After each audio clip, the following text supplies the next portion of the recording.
ओम शांति। ज्ञान सागर बाप आज हम बच्चों को संतुष्ट मणियों के रूप में देख रहे हैं और हम बच्चों को लक्ष्य और लक्षण समान बनाने की शिक्षा दे रहे हैं। तो आइए रिवाइज करते हैं आज के 25 जनवरी 2026 के बाप दादा के अव्यक्त रूप से चले हुए मधुर महावाक्यों को।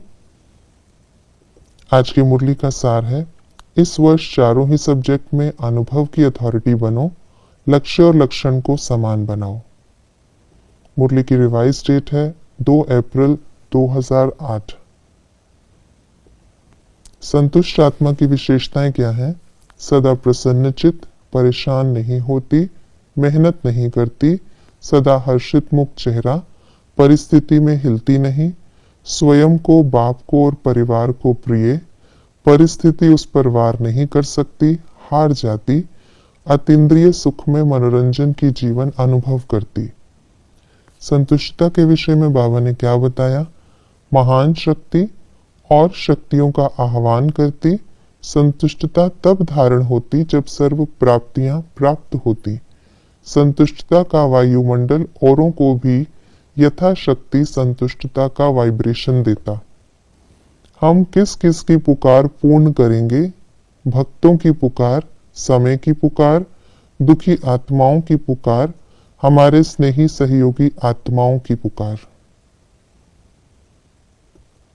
हमारा टाइटल क्या है? विश्व परिवर्तक। हम किस कर्तव्य के लिए ब्राह्मण बने हैं? विश्व परिवर्तन के लिए। विश्व परिवर्तन के कार्य में हमारा साथी कौन है? बाप दादा। सफलता की चाबी कौन सी है? दृढ़ता। कौन सा संकल्प दृढ़ता को साधारण बना देता है? कर रहे हैं, चल रहे हैं, कर ही लेंगे। दृढ़ता में कौन सा शब्द नहीं आता? कारण शब्द। अनुभवी मूर्त आत्मा में कौन सी नॉलेज होती है? क्या करना है, क्या नहीं करना है। ज्ञानी तो आत्मा की विशेषता क्या है? उनके हर कर्म में लाइट और माइट नेचुरल होती है।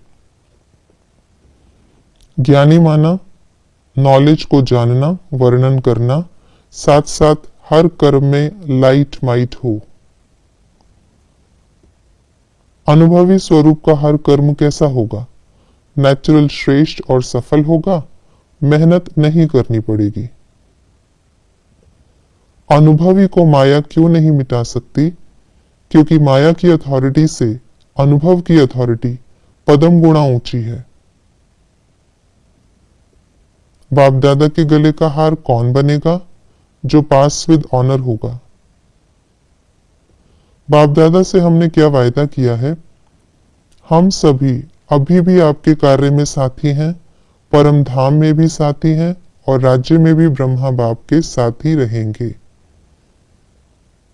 बाप समय प्रति समय कौन सा इशारा देते रहते हैं? अचानक, एवर रेडी। हम क्या हैं और क्या नहीं? इंतजाम करने वाले हैं, इंतजार करने वाले नहीं। समान बनने की आश कब पूर्ण होगी? जब लक्ष्य और लक्षण समान होंगे। किस संकल्प को अनुभव के रूप में लाना है? दृढ़ता हमारा जन्म सिद्ध अधिकार है। मन की एकाग्रता की ड्रिल।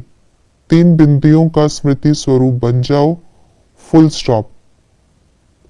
आज बाप दादा ने कौन सी ड्रिल कराई?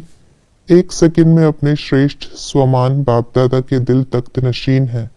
इस रूहानी स्वमान के नशे में स्थित हो जाओ। तख्त नशीन आत्मा हूं, इस अनुभव में लवलीन हो जाओ। धर्म और कर्म दोनों का बैलेंस कब ठीक होगा? जब कर्म करते समय धर्म अर्थात धारणा भी संपूर्ण होगी। जिनका दोनों का बैलेंस ठीक होगा उन्हें क्या कहेंगे? श्रेष्ठ व दिव्य बुद्धिवान। अपसेट कब नहीं होंगे? जब अपने मन बुद्धि को अनुभव की सीट पर सेट कर देंगे। आज की मुरली के अनुसार शिक्षा समझानियां इस प्रकार है। सदा एवर रेडी रहना, लक्ष्य और लक्षण को समान रखना, तीव्र गति से उड़ती कला में उड़ते रहना, धारणा में सर्वगुण हर कर्म में दिखाना, युक्ति युक्त कर्म द्वारा मुक्ति को प्राप्त करना, कर्म के साथ साथ धारणा को भी श्रेष्ठ बनाना, अनुभवी स्वरूप बनना, योग युक्त राजयुक्त की नेचर नेचुरल बनाना, साधारणता में नहीं श्रेष्ठता में समानता लाना, बाप के दिल की आशाओं को पूर्ण करने वाले आशाओं के दीपक बनना, अपनी उड़ती कला के वाइब्रेशन से वायुमंडल में सहयोग का वायुमंडल फैलाना। ये थी आज की मुरली की विशेष बातें। बाप दादा ने समय प्रति समय हमें जो अचानक का इशारा दिया है, इसमें हमें सदैव ही एवर रेडी रहना है और हर कर्म में धारणा रूप में हमें श्रेष्ठता लानी है, तभी हम बाप समान बन सकेंगे। ओम शांति।